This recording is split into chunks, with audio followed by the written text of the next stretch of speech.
Assalamu alaikum wa rahmatullah, mes frères, mes sœurs, pour cette deuxième chronique que vous présente l'Académie ouverte et gratuite de la Faculté des sciences islamiques de Paris. Elle vous accompagne pendant ce mois. C'est une bonne occasion, je dirais, c'est une belle occasion en ce mois de Ramadan avec le confinement. Vous ne pouvez pas vous déplacer pour assister à des conférences. C'est les conférences qui viennent vous rendre visite chez vous, où que vous soyez.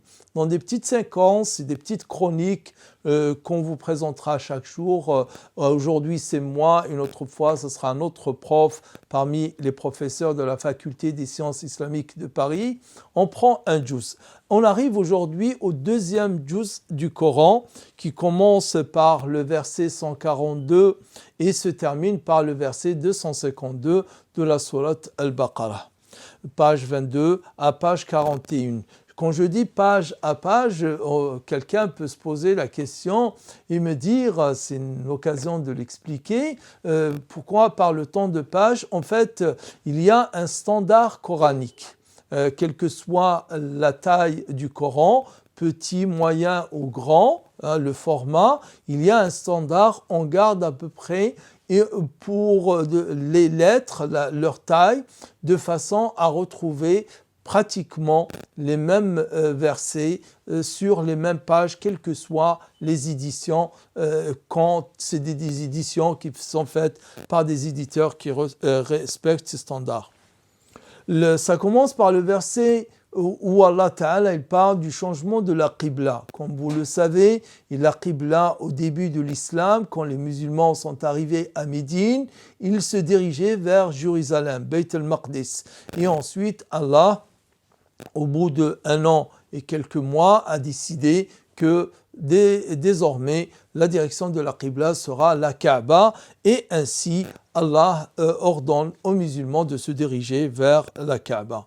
Ensuite vient, juste après avoir parlé de cela, vient le fameux verset 143 وَكَذَلِكَ جَعَلْنَاكُمْ أُمَّةً وَسَطًا, le verset qui parle du juste milieu.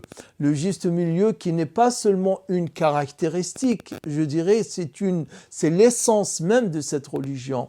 S'il y a bien une caractéristique ou une essence de cette religion, c'est qu'elle est dans ses enseignements, dans ses prescriptions, dans sa philosophie, dans sa conduite et ce qu'elle dicte pour la conduite, elle est toujours dans le juste milieu, pas de laxisme et il n'y a pas non plus d'excès de rigorisme, mais entre les deux. Rigueur sans que ça soit outrancière et aussi souplesse sans qu'on ne tombe non plus dans le laxisme. Donc il y a ce fameux verset 143 de juste milieu.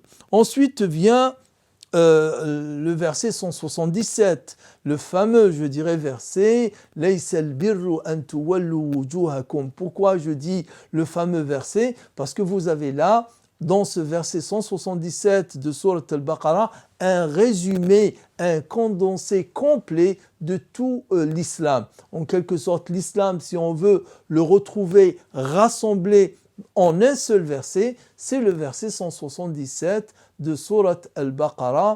Pourquoi? Parce qu'Allah, il parle des 3 aspects de la religion. Il parle de la foi, la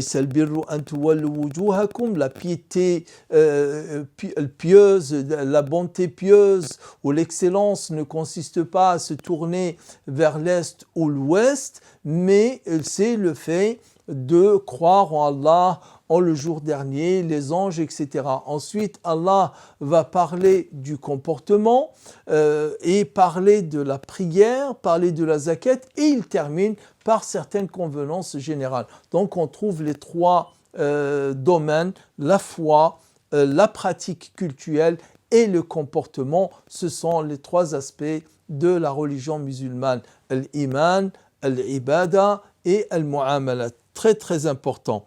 Ensuite viennent les versets qui parlent du Hajj. Les premiers versets, il y a une sourate totalement et entièrement dédié au pèlerinage, au Hajj, mais vous avez aussi des versets ici, après le verset 186, qui parle du Hajj.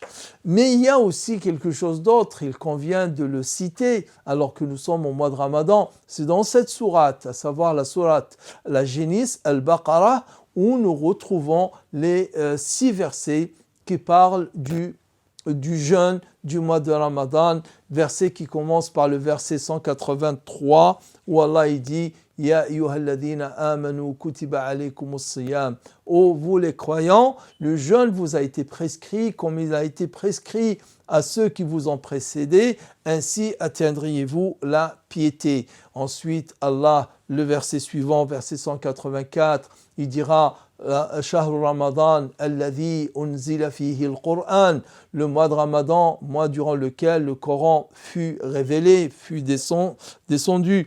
Et il y a bien entendu ce fameux verset 186 où Allah dit quand mes serviteurs t'interrogent à mon propos, je suis proche, j'exauce et j'agrée les invocations de ceux qui me sollicitent.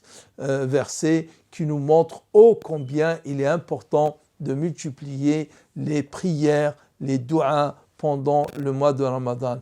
Donc ne manquez pas de multiplier les du'as en ce mois de Ramadan, sachant surtout que les invocations, au moins chaque jour, chaque musulman, chaque musulmane a un du'a qui est exaucé. Voilà, on arrive à la fin de cette chronique d'aujourd'hui. À la prochaine, Inch'Allah. Assalamu alaikum wa rahmatullah.